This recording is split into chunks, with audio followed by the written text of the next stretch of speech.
Hello everyone, welcome back to the another session in series of principles of programming languages. Today we'll be going to talk about parameters that are subprograms. This topic you'll find in third unit as topic number 6. Now, so let's see this highlighted design issue.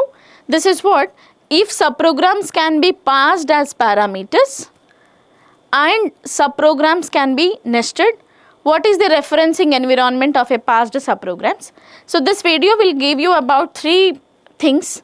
The one is, we can pass subprogram as a parameter.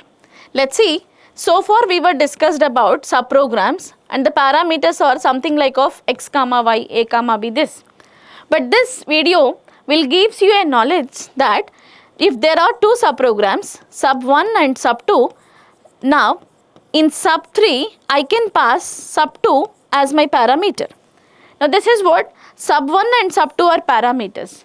Though they are parameters, I mean sub1 and sub2 are functions, subprograms. Though these are subprograms, I can make this subprograms as a parameter to the other subprogram. So these are quite possible, maybe not in all the languages, but the languages which support nesting subprograms. So in the previous lectures also we were seen about nesting subprograms and the language is what? JavaScript. Now this video will be going to take one example program from JavaScript and will be going to show how parameters can be passed, subprogram as a parameter can be passed.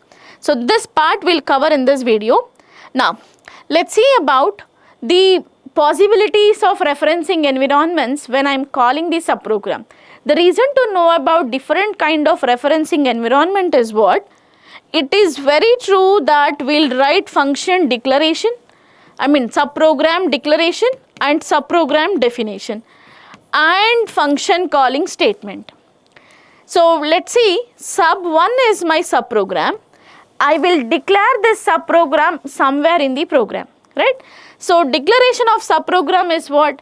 I'll be going to tell about what kind of return type sub1 will give you and what are the parameters to which data type those belongs. So this is what will be from sub1, right? And also we'll call this sub1 in the program. So there are 3 different referencing environments are possible through a subprogram. Declaration of a subprogram, definition of a subprogram and calling the subprogram. Now depending upon these 3, there are 3 different types of referencing environments which are shallow binding, deep binding and ad hoc binding. Binding is what? It's an association in between 2 entities. If I write some a is equal to 5, value will get bind into variable. The same way, when you say it is binding, we will be associating the value versus the variable. Now let's look at what are these 3 environments. The first shallow binding is the environment of the call statement that enacts the passed subprogram, and the environment of the definition of the passed subprogram is called as deep binding. The meaning of this is what? In shallow binding, you will be having only call statement. Call statement is what? We'll write. Now I'll write clearly. Now let's see. I'm talking about shallow binding. In shallow binding, we'll write a call statement some sub1, sub2. Now I'm calling sub1 with the parameter of sub2. This is what your calling statement. So wherever we write this calling statement, and this binding is called as shallow binding. Deep binding is what? When you wrote this, the place, the environment where you define what is sub2 or what is sub1 is what? Deep binding. Ad hoc binding is what? The environment of the call statement that passed the subprogram as an actual parameter. So that is what? Ad hoc binding. So we will be going to discuss in detail about these 3 kind of bindings or 3 kind of referencing environments in nesting subprograms where we pass subprogram as a parameter. Now this subprogram, this program we have taken from the JavaScript, because JavaScript is one of the programming language which support nesting subprograms. In the first slide itself we get to know about nesting subprograms will support subprogram passing as a parameter. Now let's see about this example. I wrote here 4 different functions. All these 4 different functions have declared with the name of function here, function sub1, function sub2, function sub3, function sub4. Now sub4 is the function, sub4 is the subprogram. The parameter of this subprogram is what? Sub x. Fine. Now sub x is what actually? It is another subprogram in the same program. Now let's find sub4 is being called with the parameter of sub2, where sub2 is the subprogram. Fine. Now you have to concentrate on what might be the value of this sub4, because I am going to call this sub4. When you keen observe all this, you will find a function calling statement, and this is your function calling statement.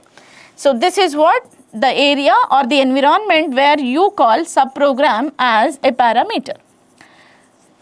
Now as far as 3 bindings are considered, let's say the value of shallow binding and the value of deep binding, the value of ad hoc binding.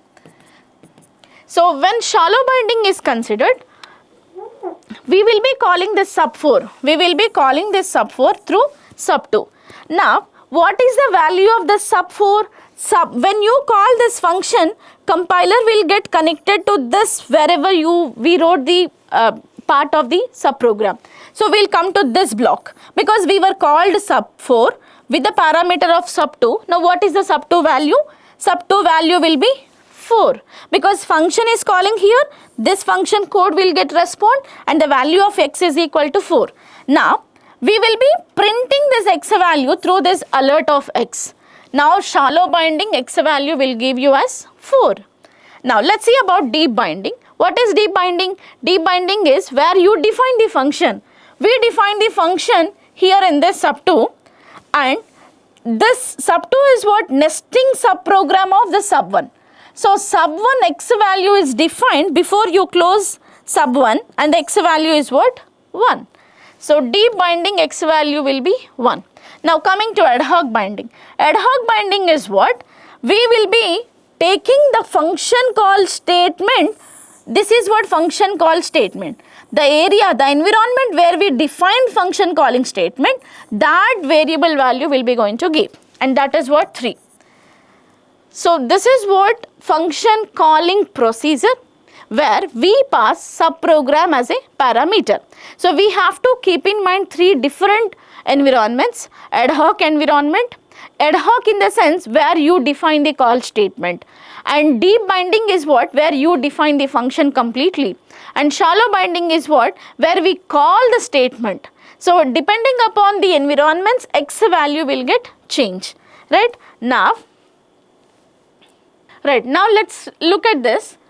In some cases, the subprogram that declares a subprogram also passes that subprogram as a parameter. In those cases, deep binding and ad hoc binding are the same. Shallow binding is not appropriate for static scoped languages. So dynamic scoped languages uses shallow binding.